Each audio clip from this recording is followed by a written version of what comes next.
வணக்கம் மாணவர்களே. இப்ப நாம மாணவர்கள் நினைத்தால் அப்படின்ற இந்த கதையை படிக்க போறோம். நான் ஒரு தடவை படிக்கிறேன், நீங்க கேட்டுட்டு அதே மாதிரி சொல்லுங்க. ஆரம்பிக்கலாம். இந்த ஹெட்டிங் படிங்க. மாணவர்கள் நினைத்தால். மாணவர்கள் நினைத்தால் சொல்லுங்க. மாணவர்கள் நினைத்தால். ஓகே. சிறுமி மேரி மகிழ்வோடு துள்ளி குதித்து ஓடி வந்தாள் தனது தோழி மகிழினியை பார்க்க. இது வரைக்கும் சொல்லுங்க. சிறுமி மேரி மகிழ்வோடு துள்ளி குதித்து ஓடி வந்தாள் தனது தோழி மகிழினியை பார்க்க. சொல்லுங்க. சிறுமி மேரி மகிழ்வோடு துள்ளி குதித்து ஓடி தனது தோழி மகிழினியை ஓடி வந்தாள் தனது தோழி மகிழினியை பார்க்க. ஓகே. அவளிடம், இன்று காலை எங்கள் வீட்டு பசு கன்று ஈன்றுள்ளது. இனி நான் எங்கள் வீட்டு கன்றுக்குட்டியுடன் விளையாடுவேன் என்றாள். திரும்ப கவனிங்க. அவளிடம், இன்று காலை எங்கள் வீட்டு பசு கன்று ஈன்றுள்ளது. இனி நான் எங்கள் வீட்டு கன்றுக்குட்டியுடன் விளையாடுவேன் என்றாள். சொல்லுங்க. இன்று காலை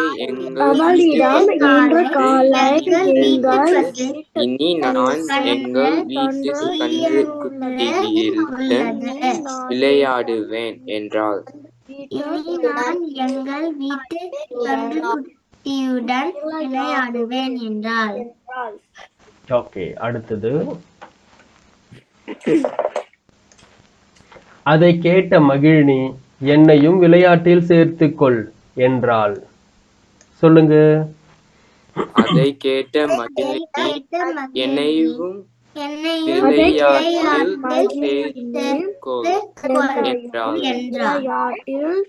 சேர்த்துக்கொள் என்றாள்.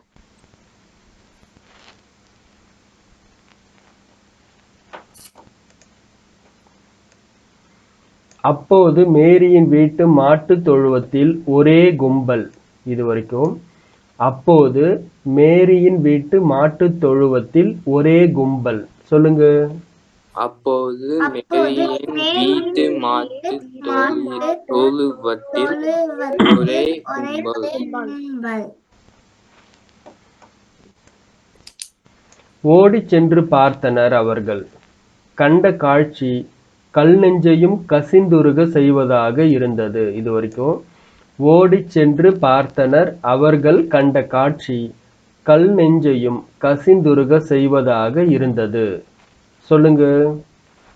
ஓடிச் சென்று பார்த்தனர் அவர்கள் காட்சி கல் நெஞ்சையும் கசிந்துருக செய்வதாக இருந்தது. ஓகே. சில உச்சரிப்பு கஷ்டமா இருக்கும். கல் நெஞ்சையும் கசிந்துருக செய்வதாக இருந்தது. இது கொஞ்சம் நீங்க பயிற்சி எடுக்கணும்.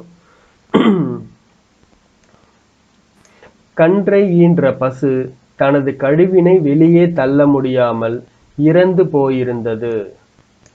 கன்றை ஈன்ற பசு தனது கழிவினை வெளியே தள்ள முடியாமல் இறந்து போயிருந்தது. சொல்லுங்க. கன்றை என்ற பசு கழிவினை வெளியே தள்ள முடியாமல் இறந்து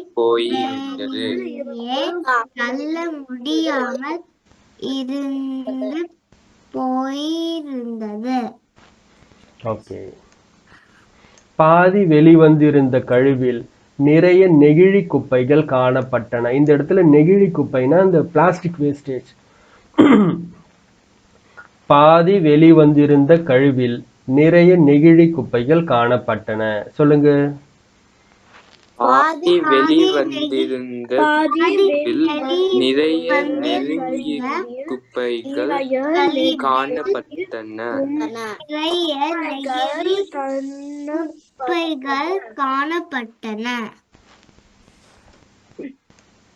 அந்த நெகிழியால் தான் இறப்பு ஏற்பட்டதாக கால்நடை மருத்துவர் கூறிக்கொண்டிருந்தார். இந்த இடத்துல பாருங்க, கால்நடை மருத்துவர்னா வெட்டினரி டாக்டர். அந்த அனிமல்ஸ்க்குலாம் ட்ரீட்மெண்ட் பண்ணுவாங்க இல்லையா, அவங்கள நாம கால்நடை மருத்துவர் அப்படின்னு சொல்லுவாங்க. அந்நெகிழியால் தான் இறப்பு ஏற்பட்டதாக கால்நடை மருத்துவர் கூறிக்கொண்டிருந்தார். சொல்லுங்க. அந்நெகிழியால் தான் இறப்பு ஏற்பட்டதாக கால்நடை மருத்துவர் கூறிக்கொண்டிருந்தார்.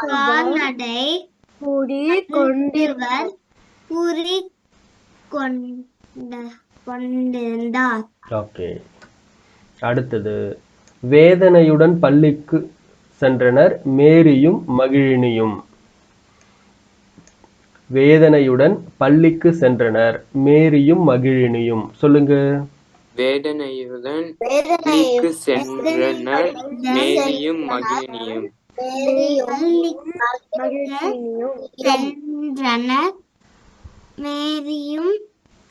மகிழினியும். ஓகே. அடுத்தது, சோகமாக அமர்ந்திருந்த இருவரையும் அழைத்து காரணம் கேட்டார் வகுப்பு ஆசிரியர். சோகமாக அமர்ந்திருந்த இருவரையும் அழைத்து காரணம் கேட்டார் வகுப்பு ஆசிரியர். சொல்லுங்க. சோகமாக அமர்ந்திருந்த இருவரையும் அழைத்து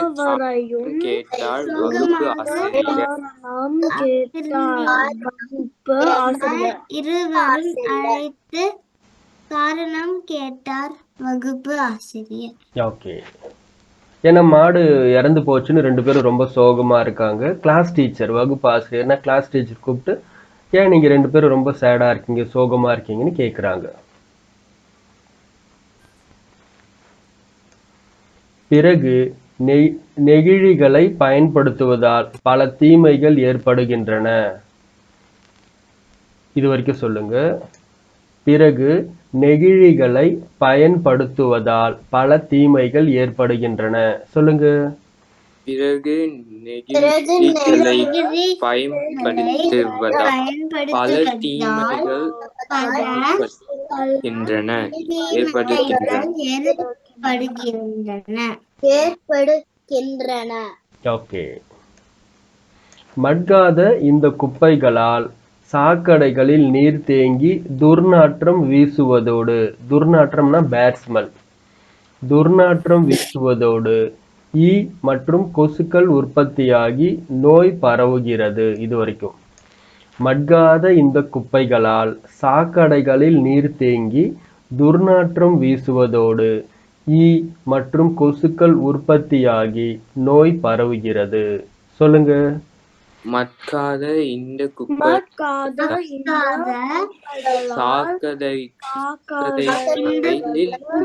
நிறைந்தெங்கி துர்நாற்றம் வீசுவதோடு ஈ மற்றும் கொசுக்கள் உற்பத்தியாகி நோய் பரவுகிறது.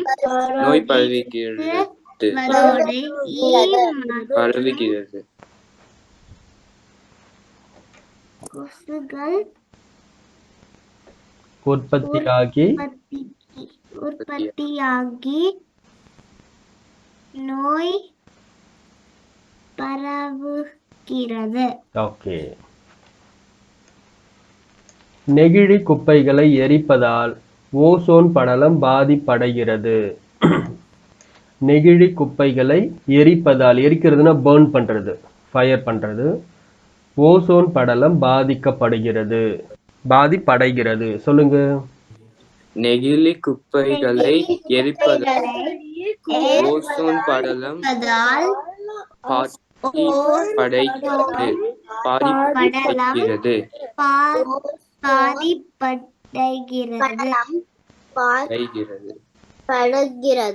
ஓகே. அடுத்தது,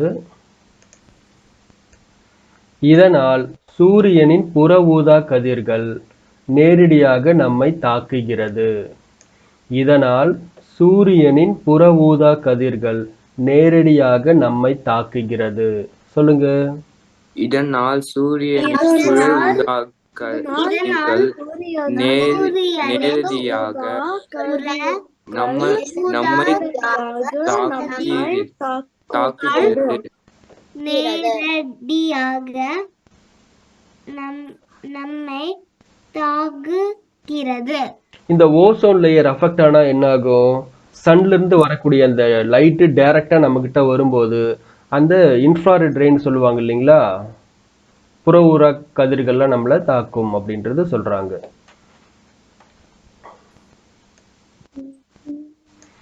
இதனால் தோல் நோய்கள் ஏற்படுகின்றன. Skin disease. இதனால் தோல் நோய்கள் ஏற்படுகின்றன. சொல்லுங்க. இதனால் தோல் நோய்கள் ஏற்படுகின்றன.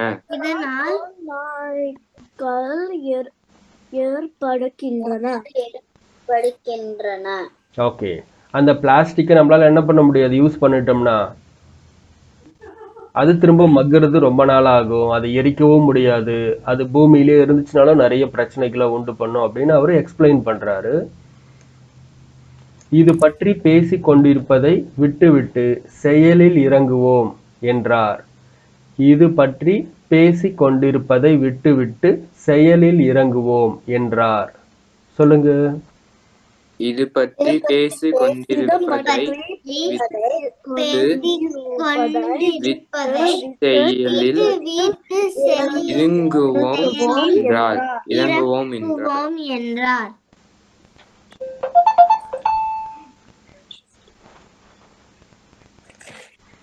பள்ளியின் நலன் காக்கும் பள்ளி மேலாண்மை குழுவினை கூட்டி நெகிழி பற்றிய தீமைகளை எடுத்துரைத்தார். பள்ளியின் நலன் காக்கும் பள்ளி மேலாண்மை குழுவினை கூட்டி நெகிழி பற்றிய தீமைகளை எடுத்துரைத்தார். இந்த இடத்துல பள்ளி மேலாண்மை குழு அப்படின்னா ஸ்கூல் மேனேஜ்மெண்ட் கமிட்டின்னு சொல்லுவாங்க, எஸ்எம்சின்னு சொல்லிட்டு. ஒரு டீமா இருப்பாங்க. ஹெட் மாஸ்டர், அதுக்கப்புறம் டீச்சர்ஸ், பேரண்ட்ஸு, அதுக்கப்புறம் முன்னாள் மாணவர்கள், அலுமினி எல்லாரும் சேர்ந்து ஒரு டீமா இருப்பாங்க. அவங்களுக்கு தான் பள்ளி மேலாண்மை குழு. அவங்க ஸ்கூலுக்கு தேவையான விஷயங்களை ஒண்ணா இருந்து செய்து கொடுப்பாங்க. அப்ப அதுக்குன்னு ஒரு மீட்டிங் அரேஞ்ச் பண்ணி இதுக்கான டெசிஷன் எடுக்கிறாங்க. பள்ளியின் நலன் காக்கும் பள்ளி மேலாண்மை குழுவினை கூட்டி நெகிழி பற்றிய தீமைகளை எடுத்துரைத்தார். சொல்லுங்க.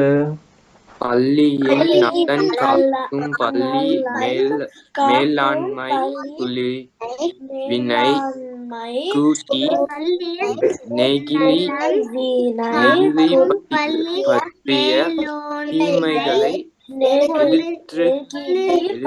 எடுத்துரைத்தார். பற்றிய தீமைகளை எடுத்துரைத்தார். ஓகே. இந்த இடத்துல புற ஊதா கதிர் அப்படின்னா இந்த அல்ட்ரா வயலட் ரேஸ்ன்னு சொல்லுவோம் இல்லைங்களா, சன்ல இருந்து வரக்கூடிய டைரக்ட் லைட், அது நம்ம மேல நேரடியா பட்டுச்சுன்னா என்ன ஆகும்? கேன்சர், ஸ்கின் கேன்சர்லாம் கூட வர்றதுக்கு வாய்ப்பு இருக்கு.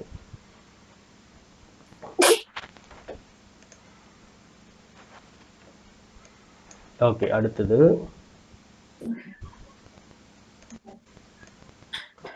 பள்ளி மாணவர்கள், ஆசிரியர்கள், பள்ளி மேலாண்மை குழு உறுப்பினர்கள், ஊர் பொதுமக்கள் ஆகியோரை கொண்டு நெகிழி விழிப்புணர்வு பேரணி நடத்த அடுத்த பேஜ்ல வரும். நடத்த தீர்மானம் நிறைவேற்றப்பட்டது. இந்த இடத்துல இருக்கிற தீர்மானம் நிறைவேற்றப்பட்டதுன்னு மட்டும் விட்டுருங்க, மீதியை படிங்க.